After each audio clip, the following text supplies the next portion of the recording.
নমস্কার, রায়বাড়ি রান্নার চ্যানেলে সকলকে স্বাগত। আজকে আমি মেথি শাক দিয়ে খুব টেস্টি একটা রেসিপি বানাচ্ছি। দেখুন, প্রথমে এখানে আমি 1.5 আঁটি মেথি শাককে এভাবে খুলে নিয়েছি। প্রথমে দেখিয়ে দিই আমরা কিভাবে মেথি শাকটা কাটবো। মেথি শাকটা দেখুন, এরকম যে ডাঁটা, এটা কিন্তু খুব শক্ত, আমরা কোনোভাবেই নরম করতে পারবো না। সেজন্য আমরা পাতার সাথে যেটুকু ডাঁটা থাকবে, দেখুন এইরকম ছোট ছোট, এটুকুকেই নিতে পারবো। কেমন, এভাবেই আমরা পুরো মেথি শাকটাকে কেটে নিচ্ছি, পাতাগুলো শুধু খুঁটে নিচ্ছি। এভাবে পুরোটা খুঁটে নিই। এভাবে দেখুন পুরো শাকটাকে আমি খুঁটে নিলাম। এবারে খুব ভালো করে ধুয়ে কুচিয়ে নেব। শুধু মেথি শাক দেব আর একটু পেঁয়াজ রসুন দিয়ে আজকে রেসিপিটা বানাবো। আগে প্রথমে খুব ভালো করে ধুয়ে নিই, তারপরে কেটে নিয়ে আমি ফিরছি। শাকটা দেখুন আমরা এভাবে কুচিয়ে নিয়েছি। এর সাথে আমি এখানে গোটা 10 রসুনের কোয়া দিয়েছি, 2টো কাঁচা লঙ্কা কুচিয়ে রেখেছি, আর একটা মিডিয়াম সাইজ পেঁয়াজকেও এভাবে ছোট ছোট করে কেটে রেখেছি। এখানে আমি দেখুন বাদামটাকে ভেজে খোসা ছাড়িয়ে রেখেছি। এটাকে আমি একটু গুঁড়ো করে নেব হামালদিস্তায়।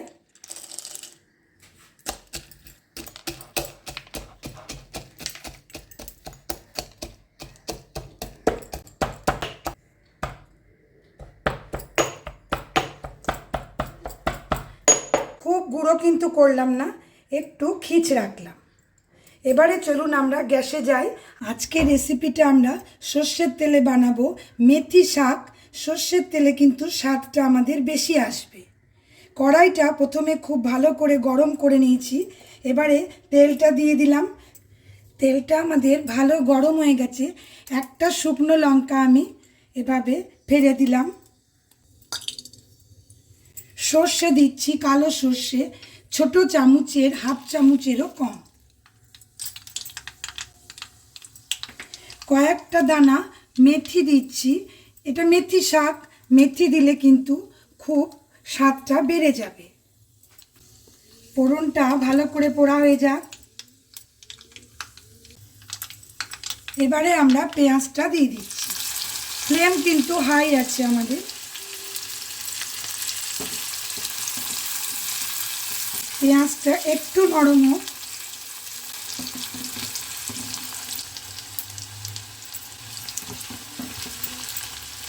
আজকের শাকটা আমাদের একদম হাটকে হবে, যেমন আমরা মেথি শাক রান্না করি বেগুন দিয়ে আলু দিয়ে, ওর থেকে একটু আলাদা হবে। দেখুন কিভাবে করছি। পেঁয়াজটা আমাদের একটু সতে হয়ে গেছে। এবারে রসুন কাঁচা লঙ্কাটা দিয়ে দিচ্ছি। রসুনটা কিন্তু আমি একটু থেঁতো করে নিয়েছি।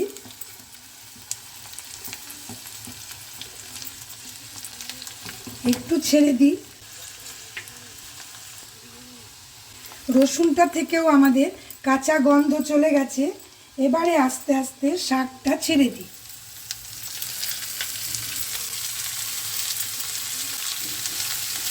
নেড়ে দিই ভালো করে।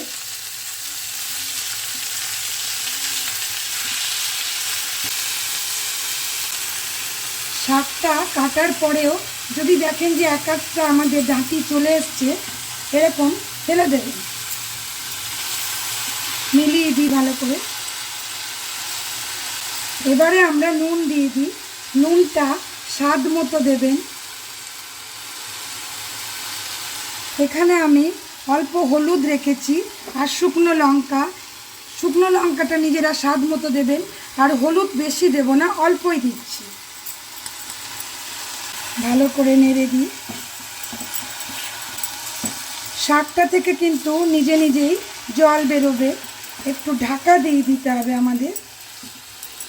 ভালো করে মিলিয়ে দিই আগে লঙ্কাটা হলুদটা। এক জায়গায় জড়ো করে দিলাম। ফ্লেমটা একদম লো টু মিডিয়ামে দিয়ে দিলাম। ঢাকা দিয়ে ছেড়ে দিই যতক্ষণ শাকটা সেদ্ধ না হয়। মিনিট 4 হলো, ঢাকাটা খুলে দিলাম। দেখুন লুকটা আমাদের কেমন এসছে। ওপর থেকে কাঁচা লঙ্কা দেব না, তার কারণ আমি কুচিয়ে দিয়েছি। ঝালের স্বাদটা নিজেরা বুঝে দেবেন। এবারে আমি ফ্লেমটাকে হাই করে দেব। ওপর থেকে বাদামের গুঁড়ো দেব যতটুকু আমাদের দরকার, খুব বেশি দেব না, অল্পই দেব। নিজেরা দিলেই বুঝতে পারবেন। রেসিপিটা অবশ্যই ট্রাই করবেন। যদি ভালো লাগে please like, share, comment and subscribe my channel. Subscribe করে পাশে থাকা বেল আইকন অবশ্যই প্রেস করবেন নতুন নতুন রান্নার নোটিফিকেশানের জন্য। একদম শেষে একটা কথা বলি, যারা রান্নাঘরে একদম নিউ কামার তারাও কিন্তু এই শাকটা খুব সহজেই করে নিতে পারবেন। যেহেতু ভেতরে অন্য সবজি ব্যবহার করলাম না, সেজন্য খুব তাড়াতাড়ি আমাদের রান্নাটা হয়ে গেল। এখানে ধরুন আমি বড় চামচ দিয়ে 1 চামচ বাদাম দিলাম, গুঁড়ো করা বাদাম। আর একটুখানি আমি নেড়ে নিই, আর অল্প শুকনো, একটু শুকনো হয়ে যাক। আর এইভাবে শাক বানালে রুটি দিয়ে কিন্তু টিফিনেও নিতে পারবেন, সেরকমই স্বাদ। এটা আর বলে বোঝানো যাবে না, একদিন রান্না করে দেখতে হবে। গ্যাসটা বন্ধ করে দিলাম। এটুকু রসা রসা ভাব আমাদের থাকতে হবে। চলুন এবারে আমি একটু ডিশে সার্ভ করে দেখাই। গরম ভাতের সাথে পরিবেশন করুন মেথি শাক, হেলদি, টেস্টি। অবশ্যই একদিন বানান। সকলে ভালো থাকুন। আবার নতুন রেসিপির সাথে দেখা হবে। ধন্যবাদ।